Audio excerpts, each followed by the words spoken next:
Hello and welcome to the Commander's Quarters, your Magic the Gathering source that helps you command your budget. This show and episodes like this one are possible thanks to viewers like you. If you're looking for an easy way to help support this show, make sure that you like, share, and subscribe. Also, hit that bell notification icon so you don't miss any new episodes. You can also go check out our playmats and other merchandise at thecommandersquarters.com. Another easy way to support this show is with our TCG Player affiliate links. So whether you're buying a deck or individual cards, you can use this general link right here or one in the description. And the final way that you can support this show is by supporting us directly by becoming a patron. There are many benefits to being a patron, and I truly couldn't do this without all their support. There's even a brand new Brigadier General tier where you can get a shout out on a Commander's Quarters episode that's dedicated to you. Hey everyone, Mitch coming in for the Commander's Quarters studio. Welcome to the show. So yeah, as you might have guessed from the thumbnail of this episode, it's going to be a strange one. I actually never thought I'd be making this episode or even one like it, but here we are. Now, this episode came about from a lot of comments in the last Close Quarters, which was episode number 2, known as Evanescence and the Loser. And if you haven't seen that episode yet, make sure you check it out. So I guess I should say kind of like a minor spoiler alert from that episode. I'm not trying to ruin the episode for you, and actually this information really doesn't ruin the episode for you, but obviously at a certain point the card Reconnaissance came up, and yeah, I had some things to say about that card. And actually, while I was talking about the card, I actually cut some of the things that I did say from the episode. Not that they were inappropriate, but I've got a lot of thoughts on Reconnaissance and why I don't like it. But because I cut my rant on Reconnaissance and many people commented asking why I don't like Reconnaissance, well, here we are. An episode telling you why I don't like this card, and actually there are some other cards and interactions that I'll talk about as well that I really don't like as well, and I'll explain exactly why. But before we jump into that, a huge thank you to Eddie for discussions on this card and the other cards. And as always, if I make any mistakes on this episode or any other episode, make sure that you blame Eddie. Also, please, please, please prepare yourself for an absolute truckload of salt because, yeah, I'm gonna get salty on this episode. So with all that said though, let's jump into it.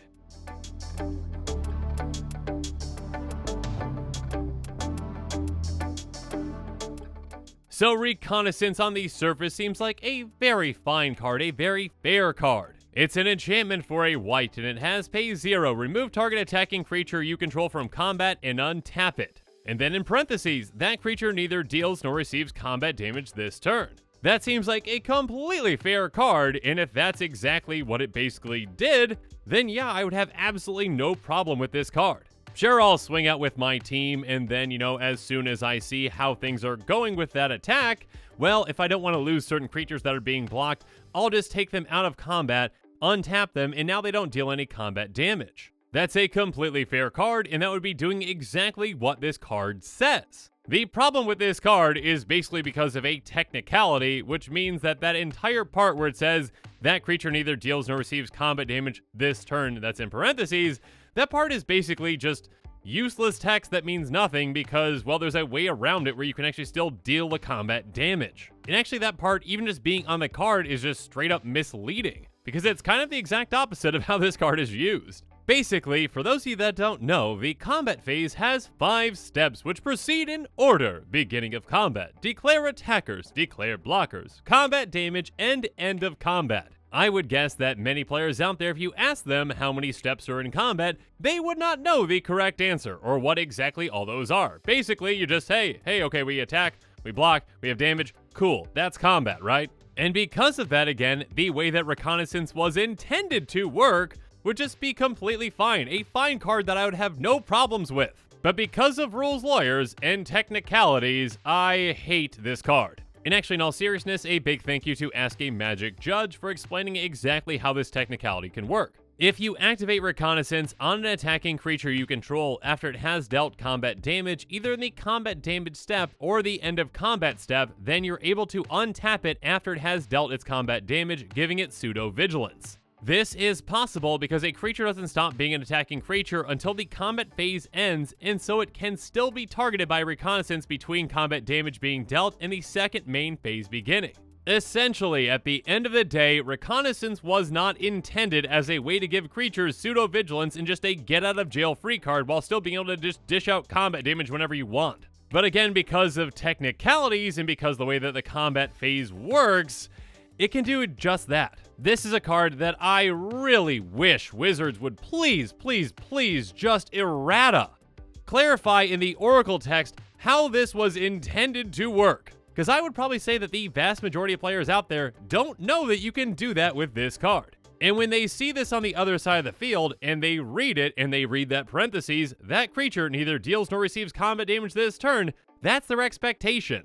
And then all of a sudden, when the Reconnaissance player says, oh no wait, actually, technically because of the way the combat damage step works, I can untap these still, and they're still gonna deal damage, here's all these rules and technicalities, blah blah blah blah blah blah blah. Yeah, I really despise these rules lawyering technicality cards that just don't make any sense to the average player on how they can do these things. Wizards clearly made a mistake in how they actually worded this card. The intention is not the reality. So Wizards should just errata this to make it work as intended. And to make it work so that reading the card explains the card. Again, if you're pretty much most players and you read that part, that creature neither deals nor receives combat damage this turn, it's completely understandable that you think that those creatures could never deal damage while utilizing this card. Now, I'm not saying that you shouldn't be allowed to utilize this card, but I am saying that you should probably explain it to the entire table how you can utilize this card in that way before tricking them in a situation where it benefits you to trick them. You're not being clever by rules lawyering a technicality, you're being annoying. So at the end of the day, basically what I'm saying is, Wizards, please errata this card to make it work as intended. Now, I actually thought I was originally just going to be doing this episode on this card, but as I started thinking about it, now that I'm up on my soapbox about these kinds of, well, rules lawyer technicality plays, I want to bring up some other ones too. And again, a big thank you to Eddie for the discussions on these cards and for bringing some of these cards up. Now, the next rules lawyer technicality that I have a problem with is thanks to Zur the Enchanter. Zur has, when it attacks, you may search your library for an enchantment card with converted mana cost 3 or less to put it onto the battlefield. If you do, shuffle your library. Now, I don't have a problem with Zur being able to tutor up enchantments and get them into play. What I do have a problem with is how that interacts with pretty much a specific aura, and that would be Diplomatic Immunity. This is a very simple card with the Oracle text reading enchant creature, shroud, enchanted creature as shroud. So this aura not only protects itself, but also your creature, though again, you shouldn't be able to actually target your creature anymore because it has shroud. So if, say, I had Diplomatic Immunity on Zur, I couldn't cast Ethereal Armor and put it on Zur. Because again, Zur has shroud, so I can't target it, not with auras or anything else. But if I attack with Zur, I can search my library for an enchantment card with converted mana cost 3 or less, put it onto the battlefield, and if that's Ethereal Armor or any other aura, I can still attach it to Zur, because apparently I'm not targeting with the aura when it just comes into play thanks to Zur, but I am when I'm casting it. Basically, nothing in Zur's ability is targeting anything. So when the aura comes into play, you need to have it enter the battlefield attached to something that it could enchant, but something with Shroud could still be enchanted, even though you're putting it on it, but you're not targeting it. But when you're casting it, you're targeting it. It's a technicality. And like many rules lawyer technicalities in Magic, I don't like it. So next up, another technicality comes with Mangarra of Karandor. Mangarra is a 1/1 human wizard that has tap, exile it, and target permanent. So yeah, basically the thought is, okay, I get rid of Mangarra and I get rid of whatever I want. It's a 1-for-1 exchange. Or is it? Because what you're gonna see with Mangarra is players actually tapping and activating it, choosing their target, and then before that resolves, just, casting Cloud Shift and blinking it. Cloud Shift and blink spells like it are basically gonna exile Mangarra and bring it back to the battlefield under your control. Because essentially, exiling Mangarra isn't actually part of the cost of activation, that's just tapping it. It's actually part of the ability resolution. So while that ability is on the stack before Mangarra can be exiled with that permanent, you blink it, Mangarra comes back, it's a new permanent, and then the ability resolves. Mangarra doesn't exile because it's basically new Mangarra, and the actual other permanent does. So it's kind of like a get out of jail free card that again can be confusing for many players out there.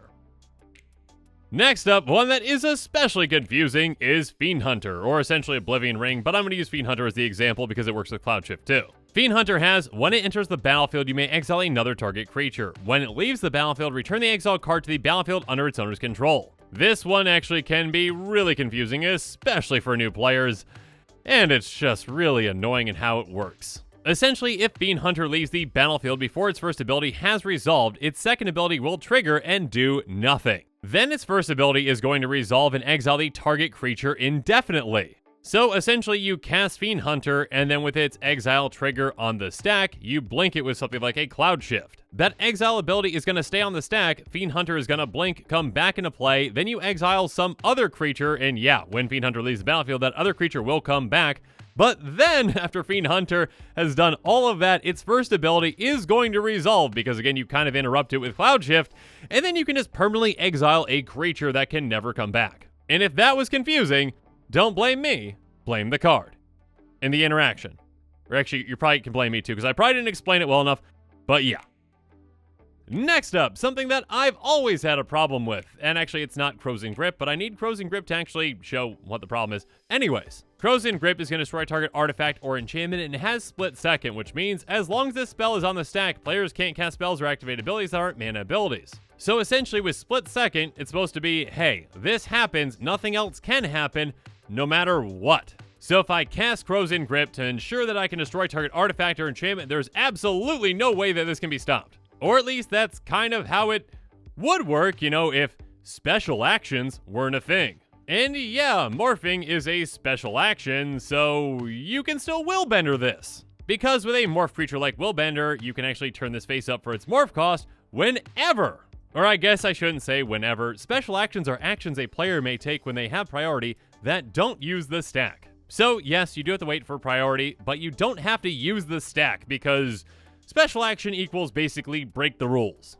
So yeah, special action, morph your Willbender and turn it face up and change the target of K-Grip to something else because you can do that for whatever reason. Now, yes, with this, I am sure there is a reason that this works the way it does specifically, and please comment below and let me know, and comment below as to, you know, what, you know, is wrong with all my other problems with all the other cards on this too. Regardless, this is an episode where I basically tell you what I don't like, and I don't like this. It probably wouldn't be a stretch to say that many players out there, probably the majority of players out there, don't know that morphing a creature is a special action and not an activated ability. And again, the majority of players out there probably don't even know that special actions exist. And speaking of special actions, let's talk about companions. Now, I actually don't have a problem with companions themselves. In fact, now I have 2 companion decks, and Karuga is one of them. What I do have a problem with, though, is that reading the card does not explain the card at all. So let's read the companion part of Karuga to find out how companion works. Your starting deck contains only cards with converted mana cost 3 or greater and land cards. Okay, so that's the requirement. Got it. Alright, I have to build a deck with those requirements, and then I can use Karuga as my companion. If this card is your chosen companion, you may cast it once from outside the game. Okay, now I know exactly how this card works. Alright, I can cast it once from outside the game. Perfect. Nope, not at all. That's how companions used to work, but Wizards had a big boo-boo and just broke every format outside of Commander with companions. Or I guess I should say specific companions like Luris, which broke a lot of formats out there, but yeah, definitely not Commander. And instead of banning those specific companions for those specific formats, well, Wizards didn't want to do that because they didn't want the embarrassment of banning even more cards when, well, lately they've been banning a ton in other formats because they keep making mistakes. So instead of doing that, they errated the way the entire mechanic works. Let's read the first rules information for Karuga the Macro Sage. Wizards of the Coast has issued functional errata for the companion mechanic. Instead of casting companions from outside the game, once per game, anytime you could cast a sorcery during your main phase when the stack is empty, you can pay 3 to put your companion from your sideboard into your hand. This is a special action, not an activated ability. It happens immediately and can't be responded to. So unless you knew that Wizards completely changed the way that the companion mechanic works because, again, they made that little boo-boo where they broke all the formats except for Commander, then you're going to be playing Companion incorrectly. Because, again, reading the card does not explain the card at all. Or more so, I mean, the entire mechanic at all. So yeah, with this one, I think Wizards should have just really owned up to their mistake, banned the cards where they needed to be banned, instead of, you know, doing this weird wonky workaround where they're like, no, we're just making a small tweak, and you know, they're not banned. These are not banned cards, even though now they're completely useless, essentially everywhere, again, except for Commander, which they were fine in Commander, but now there's just, you know, this additional kind of hoop you've got to jump through. Yeah. Okay, only one more soapbox thing, and I promise I'm done. The last one is about the Daybound Nightbound mechanic, which is displayed on a werewolf-like Tovolar Dire Overlord. Now, I have absolutely no problem with Tovolar, or with the other wolves and werewolves in the set. In fact, Tovolar is a fantastic new commander, which many players were waiting for. A werewolf commander that's just not terrible. In fact, Tovolar is very, very good. Regardless, my problem is with the Daybound Nightbound mechanic, and specifically how it works, or actually I should say doesn't work, with Moonmist. Moonmist is a werewolf tribal card, or at least it was. It says transform all humans, prevent all combat damage to be dealt this turn by creatures other than werewolves and wolves. When you read this card, you're like, oh, cool, okay, transform all humans. Great, I'll cast this, and my humans will turn into werewolves. Nope. When the Daybound Nightbound mechanic was revealed, Wizards put out an article, and here's some text from it. As it becomes day, all double-face cards with Nightbound transform to their Daybound faces. As it becomes night, all double-face cards with Daybound transform to their Nightbound faces. In other words, these double-face cards should always be in sync, no matter who controls them. What's more, permanents with Daybound and Nightbound can't transform any other way. Sorry, Moonmist fans, the bound part of Daybound and Nightbound is serious. So, I guess what Wizards did is they're like, okay, well, you know what? Instead of actually a card like Moonmist still actually making sense, let's just override that because of flavor. Because it would be an absolute travesty if, you know, it was somehow daytime, but there were werewolves out there because you cast Moonmist and you transform your humans. Oh, that would just be absolutely terrible. And it gets even more confusing when you throw Immerwolf into the mix, and then your creatures actually can't transform back into humans, but oh no, the flavor! When it was announced that Moonmist was not going to be working with Daybound and Nightbound creatures, I think the community just had a like collective scratching of the head like, what? It was something that was completely unnecessary for Wizards to do, and it just makes everything more confusing for everyone. Because again, of flavor. So yeah, I've got a problem with that. But with all of that, I am off my soapbox, so my apologies again for this sodium-heavy episode. Again, I warned you that it was going to be a truckload of salt, and I think I delivered on that promise. And with that, the show is coming to a close, so it's my turn to hear from you. So in the comments below, let me know what your thoughts on this episode are, and as always, thanks again and have a good one.